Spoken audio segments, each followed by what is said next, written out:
Bonjour et bienvenue à cette nouvelle capsule de perspective historique dans le cadre du cours d'histoire de la civilisation occidentale. Aujourd'hui, nous poursuivons notre réflexion sur les héritages de la Révolution française, plus précisément, le système métrique. En effet, qui d'entre nous n'a jamais fixé sa règle transparente en se posant la question « Mais qui donc a décidé que ces 10 petits traits noirs formaient un centimètre ?» Pour répondre à cette question, nous observerons la situation des poids et mesures avant la Révolution française, avant de s'attarder sur les conditions mêmes politiques, sociales, scientifiques et économiques de l'adoption du système métrique. Nous pourrons ensuite faire un bref survol de la situation des poids et mesures au 21e siècle avant de conclure avec quelques pistes de réflexion. Tout d'abord, les poids et mesures avant 1789 présente un tableau hautement touffu pour la France. Plus de 700 systèmes de mesure colligent entre eux 250 000 unités de mesure différentes. Celles-ci sont majoritairement de nature anthropométrique, c'est-à-dire basées sur les dimensions du corps humain. On mesure en coudées, en paumes, en pouces ou en pieds. Ces systèmes ont la vertu d'être très fonctionnels et intimement liés à leur utilisation. Par exemple, on ne mesure pas une quantité de vin ou d'eau avec les mêmes unités, et même encore, certains biens sont mesurés par des unités différentes selon le corps de métier qui les mesure. Bref, si ces mesures sont adaptées aux besoins des utilisateurs, elles ont le potentiel d'exportation très faible. Ceci était une source de confusion et un frein pour le développement scientifique comme économique de l'époque. Cette situation était en grande partie due au fait que l'établissement des poids et mesures était un privilège seigneurial. Privilège dont beaucoup abusaient sans vergogne, trafiquant les instruments ou fabriquant de toutes pièces leur propre système de mesure afin d'obtenir les redevances voulues de leur population. La multiplication des fraudes et des abus fut un reproche récurrent du tiers-État durant le 18e siècle. Ces reproches se matérialisèrent dans les cahiers de doléances adressés à Louis XVI lors des États généraux de 1789. C'est donc dans l'éclatement de cette société sclérosée par les inégalités que naîtront les conditions politiques, sociales, scientifiques et économiques nécessaires à l'adoption du système métrique. Tout d'abord, le contexte politique est un aspect fondamental du développement du système métrique.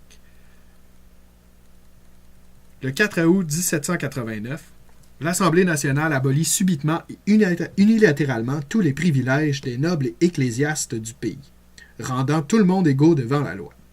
Cet acte fondateur laisse donc un vide juridique quant à la situation des poids et mesures du territoire français. Un vide que Talleyrand, évêque d'Autun, s'empressera de remplir en mettant sur la table la proposition d'un système décimal. L'Assemblée se montrera enthousiaste face à cette proposition et établira dès l'année suivante un comité de poids et mesures sous la direction de l'Académie des sciences. Car en effet,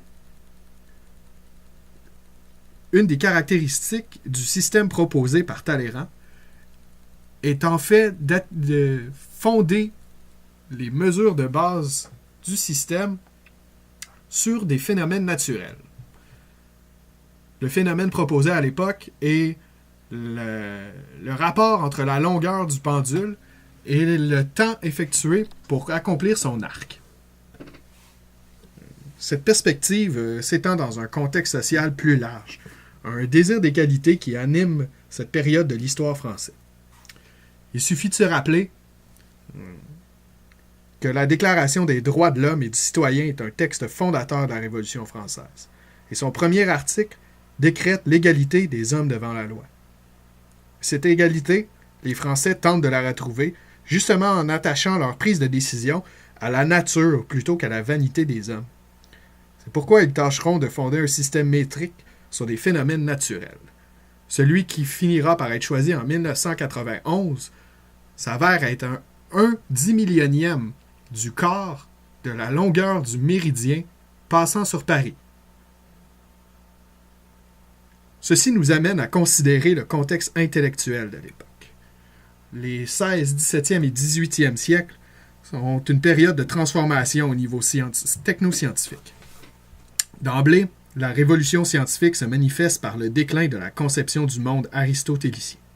La frontière entre les mondes lunaires et sublunaires, régis par des dynamiques différentes, s'efface pour faire place à un univers uniforme. Celui-ci est régi par des lois rigoureuses et précises, plutôt que par des règles abstraites.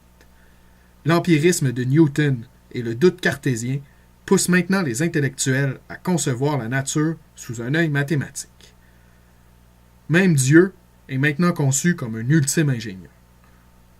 On voit également l'apparition d'une communauté scientifique internationale.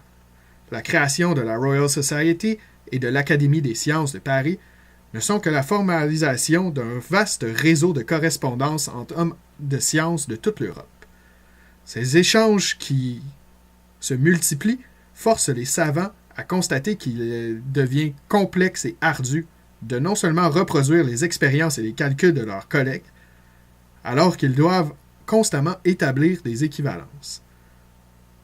Plus fondamentalement, suite à l'influence des Lumières, c'est la population entière qui commence à percevoir la science de manière positive. L'immobilisme et le déterminisme imposés par la pensée religieuse commencent à s'effacer au profit de la notion de progrès. La science devient un lieu et un mode de pensée novateur, s'opposant aux abus et aux délits des castes politiques, morales et religieuses. Enfin, l'adoption du système métrique passe également par un contexte économique nouveau. C'est-à-dire, principalement par le commerce international qui est en plein essor. La découverte du Nouveau Monde et de ses produits, le commerce triangulaire et les progrès techniques maritimes engendrent une circulation internationale de plus en plus dynamique qui force non seulement une équivalence entre les poids et mesures, mais même un désir d'équité au niveau des monnaies. De plus, les progrès technologiques de la mécanisation manufacturière et le développement des voies ferroviaires ont également suscité le besoin de pièces interchangeables. Ces pièces sollicitent un besoin accru de précision qui est bien difficile à atteindre lorsqu'on compte en paumes et en coudées. Donc ici, le système métrique vient répondre à un besoin pressant du contexte économique de l'époque. En récapitulation, si l'on veut considérer les conditions d'apparition du système métrique, il faut considérer les facteurs politiques par l'abolition des privilèges seigneuriaux, le contexte social qui enferme une volonté d'égalité fraternelle entre les peuples et les hommes, un contexte scientifique par la pensée amenée de la révolution scientifique, l'établissement d'une communauté scientifique internationale, ainsi que les attitudes positives envers la science. Enfin, le contexte économique de l'essor du commerce international et du besoin de pièces interchangeables amenées par la mécanisation achèvera de créer et d'installer les besoins nécessaires à l'établissement du système métrique tel que nous le connaissons. Lorsqu'on observe la progression du système métrique dans son ensemble mondial, on remarque qu'il ne reste seulement les États-Unis, le Libéria et la Birmanie qui sont à ce jour en dehors du système métrique. Il faut toutefois réfléchir et considérer que cette adhésion ne fut pas immédiate, mais se déroula sur 2 siècles. D'ailleurs, le Canada n'a seulement adopté le système métrique qu'en 1971, fort probablement après l'impulsion de la Grande-Bretagne qui commença sa conversion en 1965, conversion qui n'est d'ailleurs toujours pas terminée à ce jour. Voici quelques pistes de réflexion pour de futures discussions en classe ou entre vous. Quelles sont les autres découvertes scientifiques qui ont été influencées par leur contexte politique? Ou encore, réfléchissez à pourquoi les États-Unis refusent-ils d'adopter le système métrique encore à ce jour. Si vous voulez plus d'informations sur l'adoption du système métrique au Québec. Je vous invite à consulter le reportage de Tout le monde en parlait sur l'adoption du système métrique au Canada. Merci, bonne journée.